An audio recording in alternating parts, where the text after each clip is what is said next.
Salut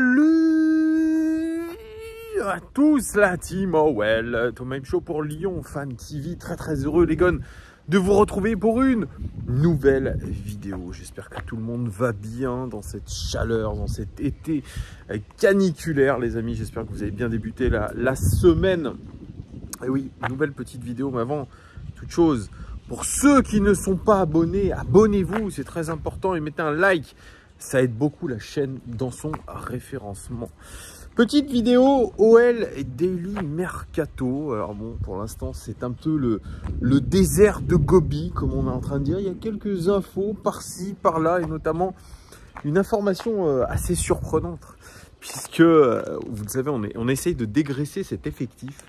Et on a le plus grand mal à le faire. On est en difficulté concernant ça, parce que, à part Léo Dubois, personne n'est parti. En tout cas, les indésirables ne sont pas partis. Je vous rappelle quand même que Peter Bosz réclamait, après le match raté contre Willem II, il réclamait 1 à 2 départs par ligne. On est très loin du compte, quasiment 3 semaines plus tard. On attaque avec un effectif pléthorique par rapport à tout ce qu'on va jouer cette saison. Donc c'est pour ça qu'il est urgentissime d'accélérer sur ces dossiers-là, mais surtout on se retrouve coincé par rapport à un marché qui n'est pas très dynamique, loin de là, et surtout par rapport à des joueurs qui n'ont pas la cote sur le marché, parce que évidemment ils n'ont pas été bons, puisque si on a fini à la 8e place du championnat, c'est que forcément nos joueurs n'ont pas été bons et n'ont pas fait de grosses performances. Même Paqueta apparemment c'est pour l'instant du stand-by, tant mieux pour nous, puisque Bernardo Silva qui partirait du côté de Barcelone, c'est très loin d'être fait les amis, c'est très loin d'être fait, c'est en tout cas les dernières nouvelles que j'ai vues. Et puis voilà, à Lyon, on possède, à l'Olympique Lyonnais plutôt, on possède un gros salaire, on a des gros salaires, on a des joueurs qui touchent des sommes énormes. Et donc, évidemment, il est difficile de partir parce qu'on est dans le confort, parce qu'on sait que quand on va partir, eh bien, on va avoir un salaire beaucoup moins important, on va peut-être avoir un club moins huppé. Donc, on fait tout aujourd'hui pour rester à l'Olympique Lyonnais. C'est quelque chose d'horrible, de dommageable pour le club. Mais voilà, il faut aujourd'hui respecter les contrats. Qu'est-ce que vous voulez? On les fait signer des contrats énormissimes, les amis. Donc évidemment, après, quand vous voulez les vendre, eh bien c'est compliqué. Parce que on sait très bien que retrouver un niveau de salaire comme ça, eh bien c'est très compliqué. Regardez Oussem Aouar. Oussem Aouar, pour l'instant, il est toujours là. On l'a annoncé sur le départ. Enfin, ça fait des années qu'on l'annonce sur le départ. Il lui reste 1 an de contrat. Moi, je suis pas loin de penser qu'il va aller jusqu'au bout de son contrat, qui est un gros contrat, qui est un contrat avec 350 000 € mensuels, qui aujourd'hui va aller donner 350 000 € mensuels à Oussem Aouar, qui a fait une saison plus qu'en dents de scie. Plus qu'en dents de scie.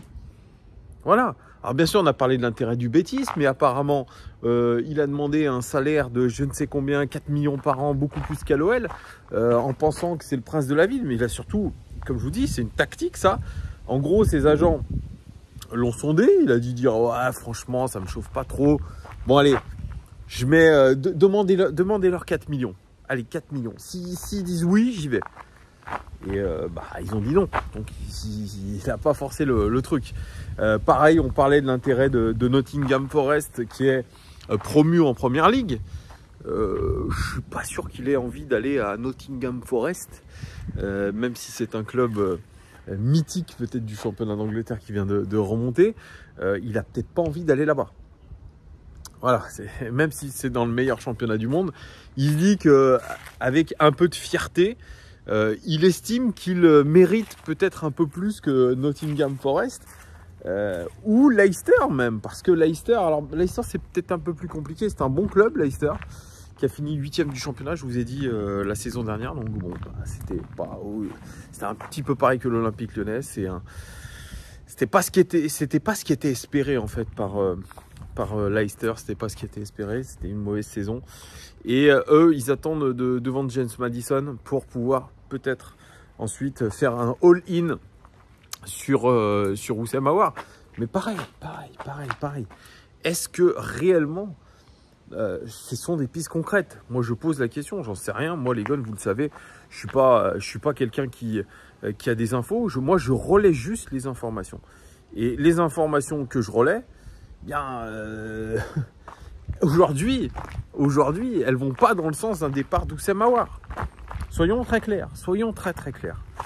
Mais bon, passons. Là, c'est pour ça que je vous fais un petit peu cette vidéo. C'est aujourd'hui, le journal L'Équipe annonce que Damien Da Silva aurait refusé une offre de Clermont. Alors, il a refusé Metz, maintenant il refuse Clermont. Il y a l'AEK Athènes qui est aussi sur lui. Il s'attend à quoi en fait, Damien Da Silva? Il s'attend à quoi?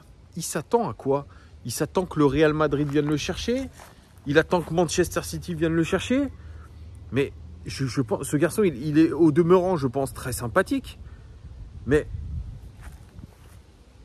la saison qu'il a faite l'an passé, elle est catastrophique. Alors c'est un bon soldat, c'est un mec qui a un bon état d'esprit. Ok.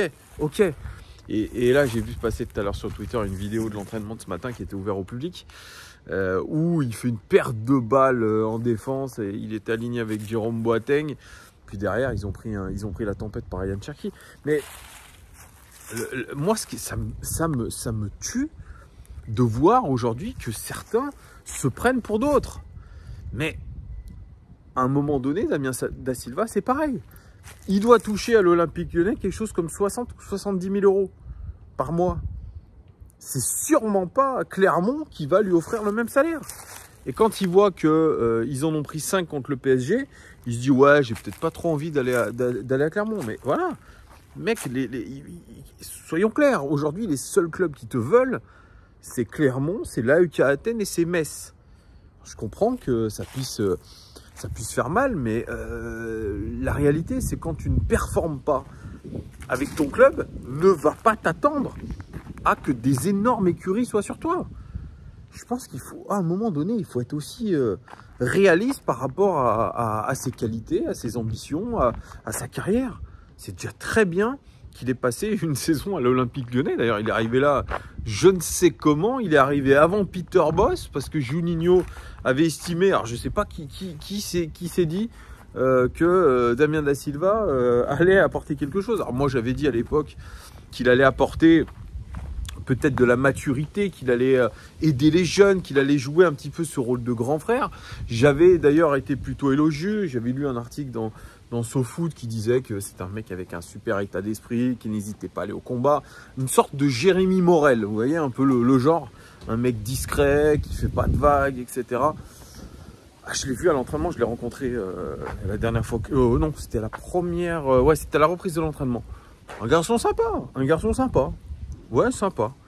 Et quand je lui ai demandé, bon, alors, c'est quoi ton avenir? Bah, pour l'instant, je suis là, il m'a dit. Pour l'instant, je suis là. Bah, pourquoi je devrais partir, quoi? Bah ouais, c'est ça. Aujourd'hui, à l'OL, c'est pourquoi je devrais partir, en fait? Bah ouais, parce que j'ai pas mieux ailleurs. La ville est belle, les infrastructures sont belles, le salaire est bien. Écoutez, je suis un flop, mais pas grave. C'est comme ça, mais après, il ne faut pas en vouloir qu'aux joueurs. J'en veux même pas aux joueurs, moi, les gars. J'en veux aux dirigeants qui font signer des contrats longue durée ou des contrats avec des énormes salaires. Alors bien sûr, quand ils veulent les recruter, ces mecs-là, eh bien, ils ont la corde au cou. Voilà, c'est tout. Ça, j'aimerais un jour qu'on m'explique clairement comment ça fonctionne. Des négociations, un recrutement, parce que franchement, des masses salariales comme ça, parce que, pareil, là, quand vous imaginez que sur le banc de touche, les amis, vous avez Dembélé potentiellement, vous avez Oussem Aouar potentiellement, vous avez Jeffrey Adelaide, vous avez Romain Fèvre. Faites le calcul de toute cette masse salariale, plus les indemnités transferts que vous pouvez obtenir si jamais vous arrivez à vendre ces mecs. Ça fait un certain nombre d'argent sur le banc de touche. C'est pour l'instant de l'argent qui dort. Donc voilà, moi il y a d'ailleurs un édito d'Antoine qui va sortir probablement demain sur ce thème un peu d'effectifs déséquilibrés. Je suis complètement d'accord avec lui là-dessus. Pour l'instant, c'est pas du tout ce à quoi on s'attendait. Et j'ai vu que sur OL TV, OL Play, Bruno Chéroux, qui est le directeur sportif de notre équipe, il nous annonce qu'en gros, il devrait y avoir plutôt plus de mouvements cet hiver que cet été. Il avoue à demi-mot, ou il avoue clairement que ça va être compliqué d'ici la fin du mercato de vendre tout ce qu'on voudrait. Mais je vois que c'est exactement la même chose aussi du côté du Paris Saint-Germain, notamment. Dans leur loft, les Herrera, les Kurzawa, les Icardi, tu peux pas les vendre. Tu peux pas les vendre. Tu peux pas les vendre parce qu'ils ont des salaires démentiels. Ils n'ont pas envie de partir. Ils sont super bien. Meilleure ville du monde. Les boîtes de night, la qualité de vie, le fait de s'entraîner dans des infrastructures incroyables. Donc les gars, ils ont dit, bon, on va aller au bout de notre contrat. On va aller au bout de notre contrat. Mais c'est pas de leur faute non plus, c'est la faute des dirigeants. Donc ça aussi, c'est, je pense, à un moment donné, quand tu fais des lofts, c'est que au final, tu avoues publiquement que tu t'es gouré dans ton recrutement, que tu as fait de la merde. Excusez-moi de parler comme ça. C'est que tu t'es planté. Tu t'es planté. Mapou Yanga Mbiwa qui a tiré jusqu'à la fin de son contrat pour aller jouer avec les jeunes, ou même pas s'entraîner avec les jeunes, et aller au bout de son contrat, et voilà, c'est pareil. C'est un échec. Le mec se dit, je suis hyper bien payé, il touchait 250 000 €, je crois, par mois, c'était énorme. Il s'est dit, ouais, je vais aller au bout de mon contrat, sauf que lui, derrière, il n'a rien retrouvé. Bah ouais, quand c'est ça aussi, c'est des choix. Et je pense qu'aujourd'hui, il y a beaucoup de joueurs qui sont guidés par l'argent. Eux et leur entourage. Parce qu'il n'y a pas qu'eux qui touchent de l'argent. Il y a l'entourage, il y a les agents, etc. Il n'y a que ça qui les motive. Jason Denayer, qui pensait que en ne prolongeant pas son contrat à l'Olympique Lyonnais, allait trouver un bête de club. On l'annonce à la Juventus, on l'annonce dans des gros clubs anglais. Au final, il a Walou, le mec. Il a Walou. Je pense qu'il visait à l'Olympique Lyonnais un salaire de 450 000 € par mois. Mérité ou pas, j'en sais rien, parce qu'à une époque, on va pas se mentir, ça a été un très très bon défenseur, mais il a été trop souvent blessé la saison dernière. Les négociations se sont un petit peu, je dirais, allongées, se sont un petit peu crispées, et puis au final, il est parti libre. Il pensait qu'il allait toucher sa grosse prime à la signature. Aujourd'hui, on est au 8 août et il n'a toujours pas de club. On pensait signer au Torino. Le Torino, c'est loin d'être un club de Champions League. Et puis là, il a soit le choix entre le Torino, soit le choix entre Al Nasser, le club de Rudy Garcia en Arabie Saoudite, pour aller toucher des pépettes. Les mecs veulent des sous. Ils savent comment ça marche. Fin de contrat. Derrière, ils vont dans un club, ils prennent une prime à la signature. Kaonana notamment, qui a refusé de venir chez nous pour finalement prendre une grosse prime à la signature du côté de l'Inter. Potentiellement, c'est quand même l'Inter aussi. C'est pas l'Olympique Lyonnais non plus. Hein. C'est deuxième du championnat italien, c'est pas n'importe qui. Donc, aujourd'hui, c'est compliqué. C'est hyper compliqué. On va pas se mentir. Là, dégraisser, ça devient mais monumental. Finalement, tout le monde taillait Léo Dubois, mais Léo Dubois, c'est finalement celui qui a le plus de cotes sur le marché. Je dirais pas cotes au niveau de la somme du transfert, mais en tout cas en termes sportifs. International français, joueur plutôt fiable si on enlève tous les colibets qu'il a obtenus. Au moins, il est parti. Donc voilà, moi j'aimerais bien savoir où on en est du cas Dembélé aussi. Moi je suis d'accord un petit peu avec Antoine des Éditos. C'est vrai qu'on essaye de le faire partir alors que c'est un mec qui a mis plus de 20 pions et qu'aujourd'hui trouver un attaquant qui te mettra plus de 20 pions, c'est compliqué. Mais où est-ce que ça en est aussi? Une malade, blessé, on ne sait pas trop. Il n'a pas repris l'entraînement. Jeffrey Adelaide, blessé aussi. Lui, on ne sait pas trop. Il joue sur une jambe, on ne sait pas où il en est exactement. On l'a payé 25 millions, je ne sais rien. Oussama Aouar, j'en ai parlé. Il y a le cas aussi Ryan Cherki. Ryan Cherki, on nous annonçait il y a une semaine, Foot Mercato, qui, je vous le dis, a des bonnes infos. Et là, je ne sais pas si l'info était bonne. Ouais, il y a une réunion, c'est tout ficelé, il va signer, nickel, machin. On est une semaine plus tard, non seulement on n'a aucune info, mais le type n'a toujours pas signé et a joué 5 minutes contre Ajaccio et 5 minutes complètement pourries. Donc l'info, c'est peut-être nous qui l'avions avec la pompe quand on a été à l'entraînement. À savoir, en gros, Peter Bosz, je ne parle pas avec lui. On le considère comme une pépite en chocolat. C'est ce qu'il a dit, voilà. Et puis, en gros, il ne me commande même pas. Donc, si vous avez bien entendu, le mec est très très loin de prolonger, donc il va falloir le vendre. C'est ce qui est dit, hein. C'est ce qui était dit sur l'équipe, qu'en gros, s'il ne prolonge pas, le mec, il est hors du projet. Il est hors du projet. Mais ce que je comprends, hein. Mais rien n'empêche Ryan Cherki de tranquillement profiter de ses 200 000 € par mois jusqu'à la fin de son contrat et d'aller se choper lui aussi une prime à la signature. Donc la gestion des contrats dans les clubs, c'est une vraie question, et notamment pour l'Olympique Lyonnais, parce qu'on suit l'Olympique Lyonnais, c'est une contrainte aujourd'hui. Voilà, il y a beaucoup d'argent qui dort, et puis en plus, pour couronner tout ça, si vous avez suivi un peu ce qui s'est passé à l'entraînement, Lacazette, alerte musculaire, donc ça c'est pareil. Vous avez bien vu l'alerte musculaire de Corentin Tolisso, c'est 1 mois d'arrêt. Voilà, donc si c'est la même que pour Alexandre Lacazette, c'est 1 mois d'arrêt aussi. Donc ça commence à faire flipper parce que ah oui, parce que j'ai pas parlé du Kadewere. Kadewere, pareil, le mec est trop cher pour les clubs. Mais lui, il a pas envie de partir non plus. Il touche 250 000 € par mois. Mais qui se voulait qu'il parte? Il s'en fout. Tant qu'ils font des bribes de match, il est sparring partner. Ça me fait penser à Mariano. Si désolé, Mariano Diaz qui est passé par chez nous. Lui, c'est le plus gros braquage de l'histoire du football.